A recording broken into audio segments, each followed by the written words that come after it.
students, welcome to Resolution Study Point. In our previous video lecture of column chromatography, we have discussed what is column chromatography and what is the principle of column chromatography.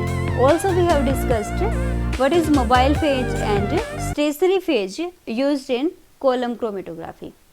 In this video lecture, we will discuss this column chromatography in detail. So, without any delay, let's get started. So, students, today we will discuss firstly what is the illusion in column chromatography. After that, we will discuss chromatogram in column chromatography. After that, we will discuss how we can improve column performance. After that, we will discuss the migration rate of column. After that, finally we will discuss types and application of column chromatography. तो students, हम जो ये evolution से लेकर के types और application तक के जो टॉपिक हैं, इन सबको हम थर्ड लेक्चर के पार्ट सेकंड में पढ़ेंगे. और पार्ट फर्स्ट में हमने पढ़ा कि कॉलम क्रोमेटोग्राफी होती क्या है, इसका प्रिंसिपल क्या है, इसके अंदर मोबाइल और स्टेशनरी फेज क्या होते हैं. ये सब हम लेक्चर थर्ड के पार्ट फर्स्ट में ऑलरेडी पढ़ चुके. So what is illusion in column chromatography. Column chromatography में इल्यूशन क्या होता है, इल्यूशन किस तरीके से होता है. इल्यूशन क्या है, इल्यूशन एक प्रोसेस है. कैसी प्रोसेस, जो कॉलम से कैसी प्रोसेस है, एक ऐसी प्रोसेस है जिसमें हम कॉलम से क्या करते हैं, अपने जो भी मिक्सचर के कंपोनेंट है उनको क्या करते हैं, मूव कराते हैं. कैसे मूव कराते हैं, इल्यूशन के लिए कैसे सॉल्वेंट लेकर चलते हैं, वो अब हम आगे पढ़ेंगे. तो कॉलम से किसको मूव कराना होता है, सोल्यूट के पार्टिकल्स को या फिर जो मिक्सचर है उसके कंपोनेंट्स को. तो इल्यूशन होता किस तरीके से है, देखते हैं. इल्यूशन के लिए सबसे पहले हमने क्या लिया, एक कॉलम लिया. कॉलम की हमने अच्छे से पैकिंग की, जैसे हमने कल स्टडी किया था कि कॉलम की पैकिंग कैसे करते हैं. कॉलम के अंदर हम स्टेशनरी फेज की अच्छे से बाइंडिंग कराते हैं, स्लरी डाल देते हैं सिलिकॉन डाइऑक्साइड की, और उससे क्या हो जाएगा, अच्छे तरीके से स्टेशनरी फेज जो है कॉलम अपना पैक हो जाएगा. Okay.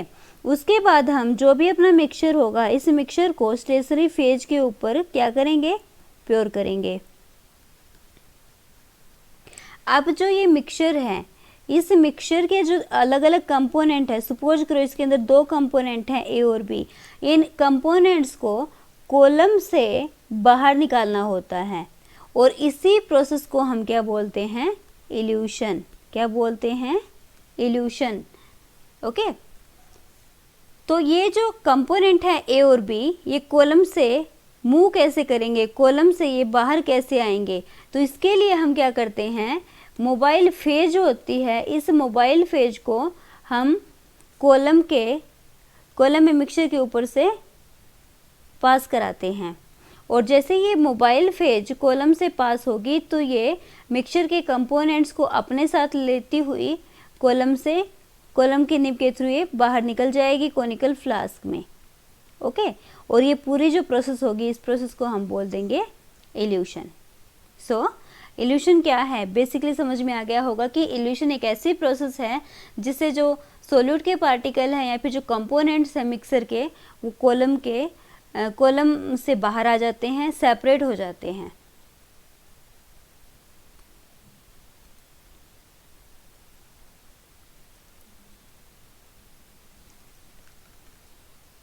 So, the column consists of a narrow bore tubing packed with a finely divided inert solid that holds the stationary phase on its surface.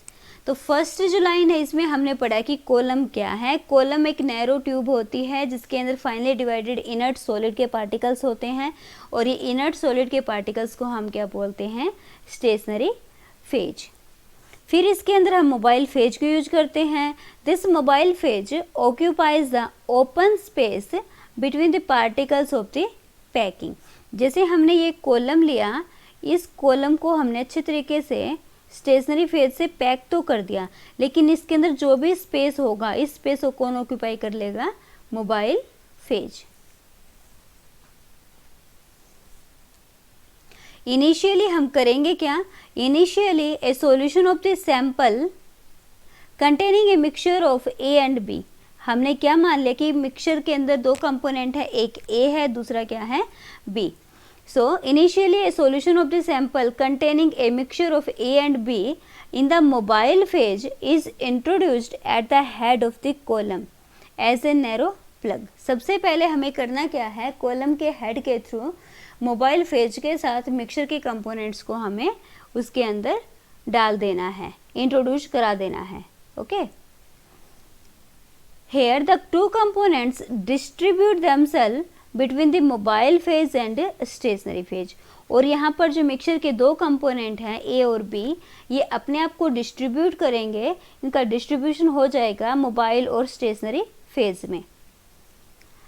Evolution involving washing a species through a column by continuous addition of fresh mobile phase. Elution कैसे होगा, जो ये देखो जैसे कि mobile phase के साथ जो यहाँ पर हमारा मिक्सचर का पार्ट था, कंपोनेंट था, कंपोनेंट आपका ए और बी में से कोई भी हो सकता है। सपोज करो कि ये मोबाइल फेज के साथ एक कंपोनेंट हमारा यहाँ पर आ चुका है, ठीक है। तो आप क्या करोगे, फ्रेश मोबाइल फेज ऊपर से आप ऐड करते जाओगे। क्या ऐड करते जाओगे, मोबाइल फेज। कैसी वाली mobile phase, fresh mobile phase हम यहाँ पर यूज करेंगे। तो जो ये फ्रेश मोबाइल फेज होगी ये इस कंपोनेंट के मिक्सचर के कंपोनेंट को अपने साथ बाहर ले आएगी, और इसी प्रोसेस को हम क्या बोलते हैं, इल्यूशन। तो हमने बोला कि elution involves washing a species through column by continuous addition of fresh mobile phase. Mobile phase के साथ मूवमेंट हो जाएगा कंपोनेंट का, और इस प्रोसेस को हम क्या बोलेंगे, illusion. Also with the first introduction of fresh mobile phase the eluent क्या होता है, एक सोलवेंट को ही हम इल्वेंट बोलते हैं जो इल्यूशन का भी काम करता है। Okay, the eluent the portion of the sample contained in the mobile phase moves down the column where it further partition between the mobile phase and stationary phase. क्या होगा कि जैसे सबसे पहले आपने फ्रेश मोबाइल फेज को डाला तो इसके अंदर जो इल्वेंट है, जो सोलवेंट है, यानी कि जो सैंपल का पोर्शन है जो मोबाइल फेज में है, इल्वेंट को क्या है, सैंपल का वो पोर्शन जो मोबाइल फेज के साथ मोबाइल फेज के अंदर जा चुका है, वो पोर्शन अपने आप को दोबारा से क्या करेगा, पार्टीशन कर लेगा, अपना डिस्ट्रीब्यूट हो जाएगा मोबाइल फेज और स्टेशनरी फेज में। Partitioning between fresh mobile phase and stationary mobile phase take place simultaneously at the site of original sample। जो ये पार्टीशनिंग होगी, जो डिस्ट्रीब्यूशन हो रहा है फ्रेश मोबाइल फेज और स्टेशनरी फेज के अंदर इल्वेंट का, वो अपने उसी साइट पर होगी जहाँ पर ओरिजिनल अपना सैंपल रखा हुआ था। As a fresh mobile phase flows through the column, it carries solute molecule down the column in a continuous series of transfer between two phases। हम क्या करेंगे, हम कॉलम के हेड से फ्रेश मोबाइल फेज को डालते जाएंगे, कॉलम की जो निब है उससे हम अपना जो एक्स्ट्रा सोलवेंट होगा उसको निकालते जाएंगे। तो इस तरीके से बहुत सारी बार ये प्रोसेस सेम करने के बाद हम बार बार इस प्रोसेस को रिपीट करते रहेंगे, तो जो हमारे कंपोनेंट है वो कॉलम से सेपरेट हो जाएंगे। Because solute movement can occur only in mobile phase, the average rate at which solute zone migrates down the column depends on the fraction of time it spends in that phase. अब आपको ये पता है कि जो solute के particle हैं, solute यहाँ पर क्या है, जो हमारा मिक्सचर के कंपोनेंट है। तो जो मिक्सचर के कंपोनेंट हैं, ये मिक्सचर के कंपोनेंट कॉलम से मूव करेंगे, और एक कॉलम से इनका मूवमेंट कैसे होगा वो डिपेंड करेगा कि इनकी बाइंडिंग मोबाइल फेज के साथ कैसी है। Okay,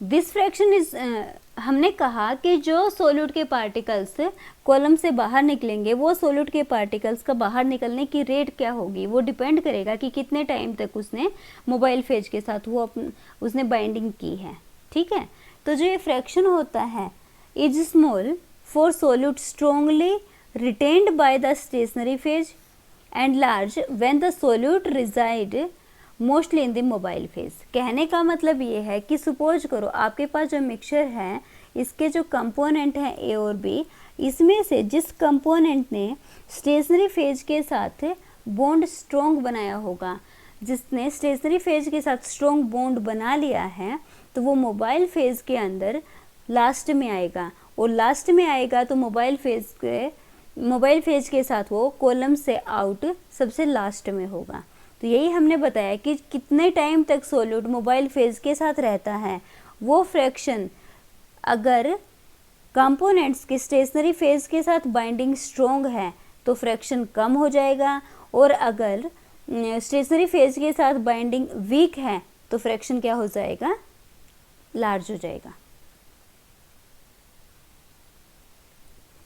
Ideally, the resulting difference in rates cause the components in a mixture to separate into bands. अब दोनों कंपोनेंट्स की बाइंडिंग पावर स्टेशनरी फेज के साथ डिफरेंट है, और बाइंडिंग डिफरेंट होने की वजह से मोबाइल फेज में इनका फ्रैक्शन भी डिफरेंट होगा, और इसी रीजन की वजह से जो अपना मिक्सचर था वो दो सेपरेट बैंड्स की फॉर्म में आ जाएगा along the length of the column. Isolation of the separated spaces is then accomplished by passing a sufficient quantity of mobile phase through the column to cause the individual zones to pass out the end. Okay अब हमें column से जो component है इनको elute कराना है। Elute कराने के लिए हम क्या करेंगे, फ्रेश मोबाइल फेज को डालते रहेंगे ऊपर से हेड, कॉलम के हेड से, और इस तरीके से हम जो अपने सेपरेटेड स्पेसेस थी उनको आइसोलेट कर लेंगे। आइसोलेशन करने के बाद हम उनको डिटेक्टर से डिटेक्ट करेंगे। ये हमारे पास एक डायग्राम है, इस पिक्चर के अंदर हम इजीली समझ सकते हैं कि कॉलम के अंदर सेपरेशन किस तरीके से होता है। हम इसको लेबोरेटरी में एक्सपेरिमेंटली भी कर सकते हैं। तो देखो, सबसे पहले जो फर्स्ट वाले फिगर है, इसको मैंने जैसे 1 नाम दिया है, इसके अंदर ये हमारे पास एक कॉलम है। कॉलम के अंदर हमने यहाँ पर क्या करते हैं, कॉटन का प्लग लगा देते हैं, कॉटन की बाल रख देते हैं। फिर हमने पैकिंग की, इसकी इवन पैकिंग करते हैं। ये क्या है अपनी, ये पूरी की पूरी स्टेशनरी फेज है। तो स्टेशनरी फेज से हमने कॉलम को पैक कर दिया, इसको हम प्रिपरेशन ऑफ कॉलम बोलते हैं। फिर जो हमारा सैंपल है, जो हमारा मिक्सचर है जिसके हमें कंपोनेंट्स को सेपरेट करना है, उस सैंपल को हम लोड करेंगे, जो कि यहाँ पर हमें ब्लू कलर से दिखाई दे रहा है। ओके, तो ये हमारा फर्स्ट जो डायग्राम है, इसके अंदर हमने कॉलम को पैक किया है, कॉलम को प्रिपेयर किया है और उसके ऊपर सैंपल की लोडिंग की है। उसके जस्ट बाद हमने क्या किया, जो कॉलम का ये हेड है, इस हेड के थ्रू हमने मोबाइल फेज को इंट्रोड्यूस करा दिया है। तो जो ग्रीन कलर की हमें यहाँ पर दिखाई दे रही है, ये क्या हो जाएगी, अपनी मोबाइल फेज हो जाएगी। ओके, अब क्या करना है, क्योंकि मोबाइल फेज को हम ऊपर से डाल रहे हैं, तो जो अपना सैंपल था, जो कि हमें एक सिंगल कलर में दिखाई दे रहा था, वो सिंगल कलर दो डिफरेंट बैंड्स में सेपरेट हो जाएगा। क्योंकि हमने ये पढ़ा था ना कि mobile phase as a developing agent पे काम करना चाहिए। डेवलपिंग एजेंट का मतलब है जो कंपोनेंट है वो डिफरेंट कलर शो कर दें मोबाइल फेज के साथ। तो हमने देखा कि जो दोनों कंपोनेंट थे ए और बी, वो किस में आ गए हैं, डिफरेंट कलर में। एक ब्लू में हमें दिखाई दे रहा है, दूसरा हमें रेडिश कलर में दिखाई दे रहा है। और आपको ये भी पता है कि जो स्टेशनरी फेज के अंदर गैप होगा, स्पेस होगा, उसको कौन फिल कर लेगा, मोबाइल फेज। और मोबाइल फेज इसको फिल करती हुई कॉलम से आउट हो जाएगी, जो कि हम यहाँ पर कलेक्ट कर सकते हैं अपनी टाइट्रेशन फ्लास्क के अंदर। ओके, अब ये तो होगा कि मोबाइल फेज को डालने के बाद क्या हुआ। अब ऐसे ही हम fresh mobile phase column head से डालते रहेंगे, क्या ऐड करते रहेंगे, फ्रेश मोबाइल फेज। और फ्रेश मोबाइल फेज जैसे जैसे डालते जाएंगे तो जो हमारे कंपोनेंट्स थे वो डिफरेंट डिस्टेंस के ऊपर आ जाएंगे। कितने डिस्टेंस पर आएंगे वो डिपेंड करेगा कि मोबाइल फेज के साथ जो हमारे कंपोनेंट है उनकी इंटरेक्शन कैसी होती है, या फिर स्टेशनरी फेज के साथ इंटरेक्शन कैसी है। सपोज करो जो ब्लू वाला पार्टिकल है, इस ब्लू वाले पार्टिकल को हमने ए नाम दिया, तो जो ये ब्लू वाला कंपोनेंट है इसकी स्टेशनरी फेज के साथ बाइंडिंग स्ट्रोंग है।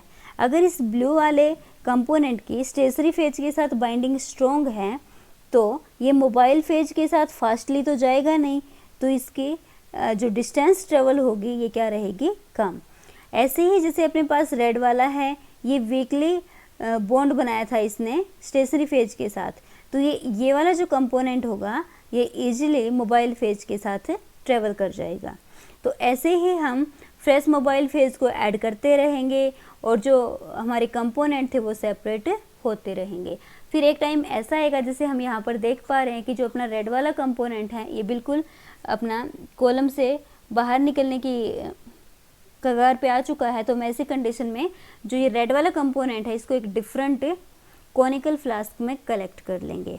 ऐसे ही हम फिर से मोबाइल फेज को ऐड करते रहेंगे, फ्रेश मोबाइल फेज डालते रहेंगे और जो अपना कंपोनेंट था ब्लू वाला वो ट्रेवल करता रहेगा और एक टाइम ऐसा आएगा जब ब्लू वाला भी कॉलम से आउट हो जाएगा। तो ऐसी कंडीशन में हमने देखा कि जो दो डिफरेंट कलर थे दोनों डिफरेंट फ्लास्क में आ चुके हैं, तो इनको हम क्या बोलते हैं, इल्यूटेड मॉलिक्यूल्स। मिक्सचर के जो कंपोनेंट थे वो हमने यहाँ पर सेपरेट कर लिए हैं। तो बेसिकली कॉलम क्रोमेटोग्राफी में एक्सपेरिमेंट क्या होता है वो हम इस पिक्चर से समझ सकते हैं। एक्चुअल में ऐसा ही एक्सपेरिमेंट हम अपनी लैब के अंदर भी एस्टेब्लिश कर सकते हैं। ओके, तो इल्यूशन कैसे होता है इस डायग्राम से बहुत अच्छे से समझ में आ गया होगा शायद आप लोगों को।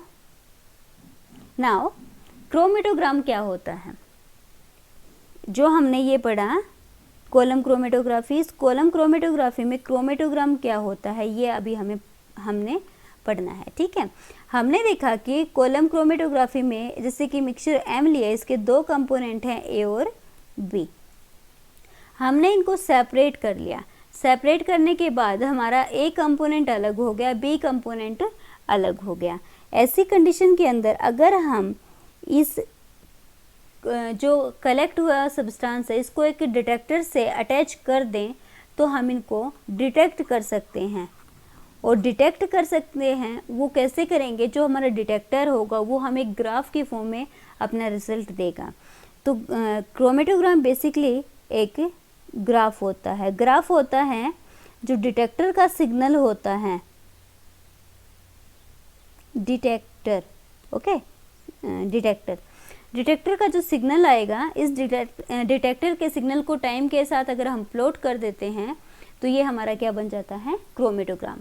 और फिर इसके बाद जो क्रोमेटोग्राम के अंदर जितनी पीक्स होती हैं वो पीक हमें क्या बताती हैं कि कितने कंपोनेंट्स को हमने सेपरेट किया है। जैसे हम यहाँ पर देख सकते हैं कि हमारे पास दो पीक हैं। दो पीक होने का मतलब ये है कि मिक्सचर एम के अंदर कितने कंपोनेंट थे, दो। सपोज करो ए और बी। ओके, ऐसे ही हमारा जो क्रोमेटोग्राम है इसके अंदर पीक ज़्यादा भी हो सकती हैं, जैसे ऐसी पीक हो गई। ठीक है, तो ये डिपेंड करेंगे नंबर ऑफ पीक कि कंपोनेंट्स में मिक्सचर के अंदर कंपोनेंट्स कितने हैं।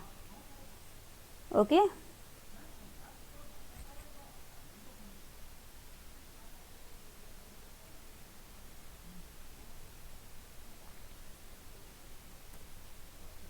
so if a detector that responds to solute concentration is placed at the end of the column and its signal is plotted as function of time, a series of peaks is obtained.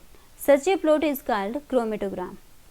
तो chromatogram क्या होगा, chromatogram एक plot होता है किसके बीच में, detector के signal को टाइम के साथ हम प्लॉट करते हैं। डिटेक्टर का जो सिग्नल होता है वो बेसिकली किसको रिप्रेजेंट करता है, सोल्यूट की कंसंट्रेशन को। किसको रिप्रेजेंट करता है, concentration of signal, concentration of solute. कौन करता है, डिटेक्टर का सिग्नल। ओके, जो क्रोमेटोग्राम है ये यूज किया जाता है qualitative as well as quantitative analysis के लिए। क्वालिटेटिव का मतलब ये है कि जैसे क्रोमेटोग्राम में 2 पीक है तो हम क्या कह सकते हैं कि मिक्सचर में 2 कंपोनेंट हैं। क्वांटिटेटिव में हम बता सकते हैं कि मिक्सचर के अंदर 2 कंपोनेंट तो हैं बट दोनों कंपोनेंट्स की कंसंट्रेशन क्या है। और जो पीक है, पीक की अगर पोजीशन हम पता कर लेते हैं टाइम एक्सिस के ऊपर, the position of peak on time axis can be used to identify the component of the sample के कंपोनेंट्स को हम यहाँ से बता सकते हैं। And the areas under the peaks provide a quantitative measure of the amount of each component. कितने amount है कंपोनेंट्स की वो हम बता सकते हैं पीक के अंडर एरिया क्या है उसको फाइंड आउट करके। ये हमारे पास बेसिकली एक डायग्राम है जिसके अंदर हमने एक सिंपल क्रोमेटोग्राम को रिप्रेजेंट किया है। ये क्या है अपना क्रोमेटोग्राम। यहाँ पर हम देख सकते हैं कि कितनी पीक हैं, 4 पीक हमें दिखाई दे रही हैं। ये हमारा एक बेसिक क्रोमेटोग्राम है जिसके अंदर एक ग्राफ प्लॉट किया है डिटेक्टर के रिस्पॉन्स या फिर सिग्नल और टाइम के बीच में। टाइम को हमने कहाँ पर लिया है, एक्स एक्सिस के ऊपर, और डिटेक्टर के सिग्नल को हम लेकर चलेंगे वाई एक्सिस के ऊपर। ओके, तो हम लोग यहाँ पर देख सकते हैं कि हमारे पास जो कंपोनेंट हैं ये 4 हैं। 4 कंपोनेंट कैसे हैं, क्योंकि हमें 4 पीक यहाँ पर मिली हैं, ए बी सी और डी। तो जितनी पीक यहाँ पर मिलेंगे उतने ही कंपोनेंट होंगे मिक्सचर के अंदर। ये हमारा क्वालिटेटिव एनालिसिस होगा और पीक का अंडर का एरिया कितना है उससे हम कंसंट्रेशन बता सकते हैं सोल्यूट की या फिर कंपोनेंट्स की। ये हमारा क्या होगा, क्वांटिटेटिव एनालिसिस। तो ये क्या है, बेसिक क्रोमेटोग्राम है। अब क्वेश्चन आता है कि हम कॉलम की परफॉर्मेंस को इम्प्रूव कैसे कर सकते हैं। देखो, कॉलम की परफॉर्मेंस को इम्प्रूव करने का मतलब होगा कि कॉलम से सेपरेशन एफिशिएंट हो, साथ में सेपरेशन फास्ट हो।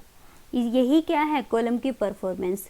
तो बाई चांस अगर सेपरेशन अच्छे से नहीं हो पा रहा है या फिर वो वेरी स्लोली अगर सेपरेशन हो रहा है तो इस कंडीशन में तो कॉलम क्रोमेटोग्राफी हमारे लिए ज़्यादा यूजफुल नहीं रहेगी। तो हम ऐसे ही कॉलम की परफॉर्मेंस को भी इम्प्रूव कर सकते हैं।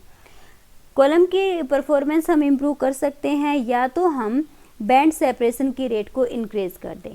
किसके बैंड सेपरेशन की, हमने कॉलम क्रोमेटोग्राफी में देखा था ना कि 2 कंपोनेंट्स के 2 बैंड आ गए थे डिफरेंट कलर के, ए और बी के। तो अगर इन बैंड सेपरेशन की रेट को इंक्रीज कर दें तो हम कॉलम की परफॉर्मेंस को इंक्रीज कर सकते हैं। और इनकी रेट्स को इंक्रीज कैसे करेंगे, ये हम इंक्रीज कर सकते हैं अगर ज़्यादा पोलैरिटी की मोबाइल फेज हम यूज़ कर लेते हैं तो।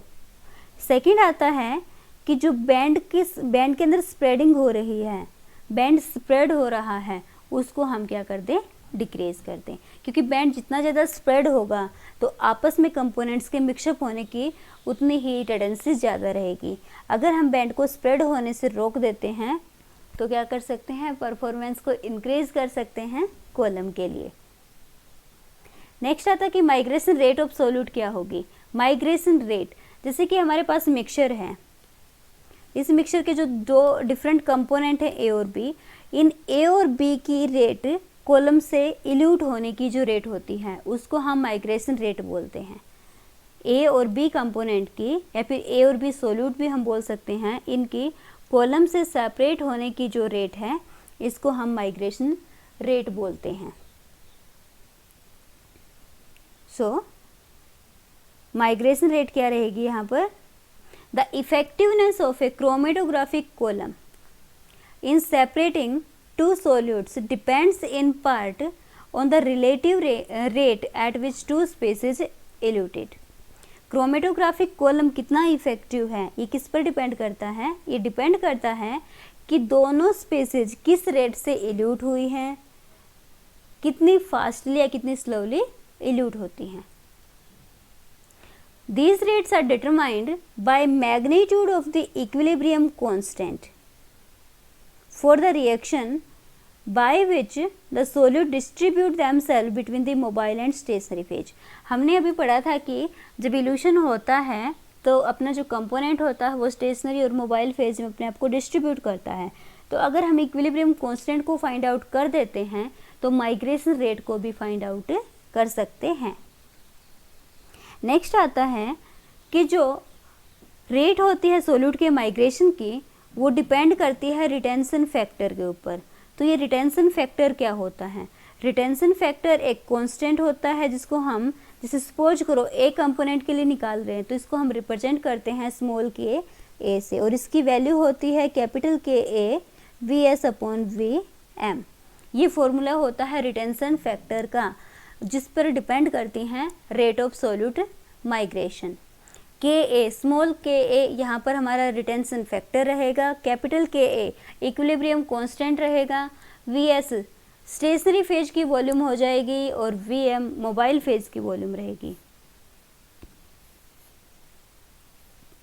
ये वी एम किसकी है? मोबाइल फेज की वॉल्यूम, और वी एस किसकी है? स्टेशनरी फेज की। और ये क्या है? अपना equilibrium constant.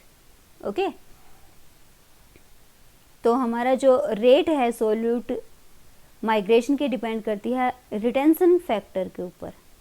The retention factor K is important experimental quantity widely used to compare the migration rate of solute in column।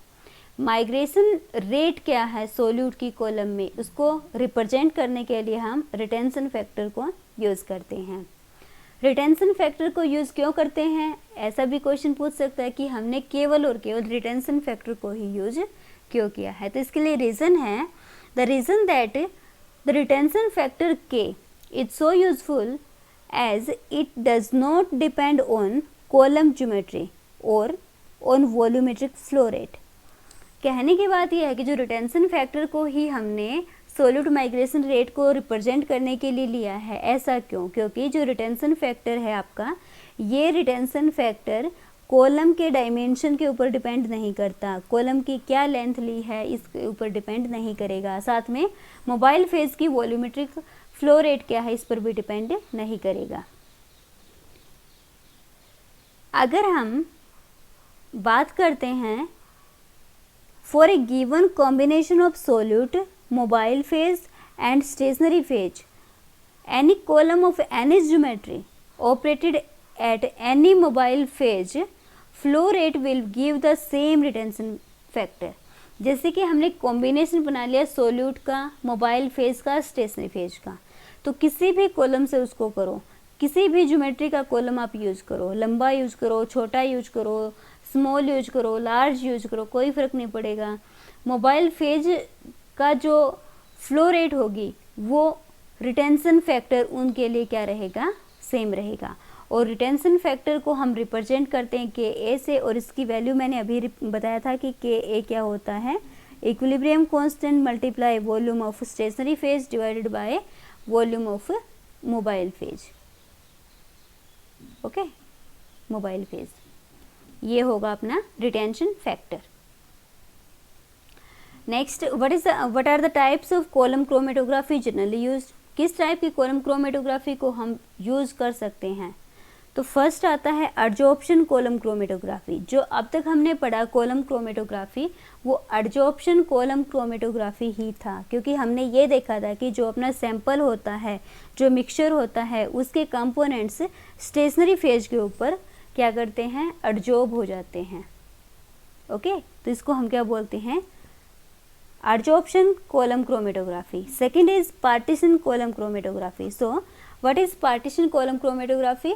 The partition column chromatography जो होती है, इसके अंदर स्टेशनरी फेज और मोबाइल फेज दोनों ही लिक्विड होते हैं। मीन्स जैसे कि अपने पास सपोज करो आपने एक तो नॉन पोलर सॉल्वेंट की ले ली स्टेशनरी फेज, दूसरा आपने मोबाइल फेज को लिया पोलर सॉल्वेंट में, तो दोनों ही आपस में तो क्या है? इमिसिबल। तो अपना जो कंपोनेंट होगा वो दोनों डिफरेंट फेजेस के अंदर अपने आप को डिस्ट्रीब्यूट करेगा, ठीक है, और इस तरीके से क्या करेगा? सेपरेट हो जाएगा।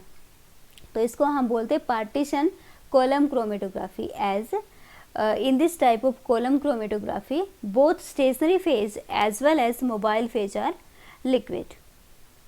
Next is gel column chromatography.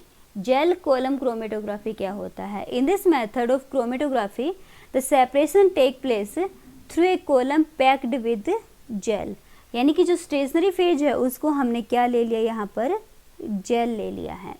Jail होगा हमारा stationary phase.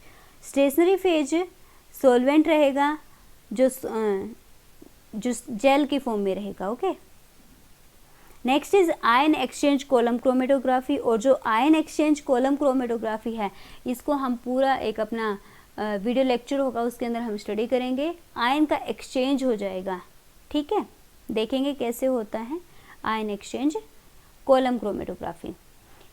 Next is the applications of column chromatography.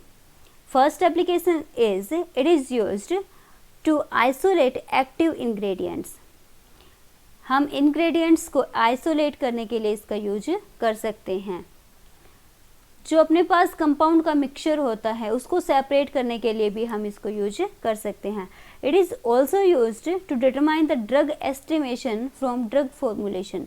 Drug estimation में भी हम इसको यूज करते हैं। साथ में इम्प्योरिटीज़ को रिमूव करने के लिए भी हम इसका यूज कर सकते हैं। और बायोलॉजिकल जो फ्लूइड्स होती हैं उसके अंदर मेटाबोलाइट्स प्रेजेंट होते हैं, उन मेटाबोलाइट्स को भी हम आइसोलेट कर सकते हैं। Thanks for watching this video. Please share and subscribe resolution study point and press the bell icon.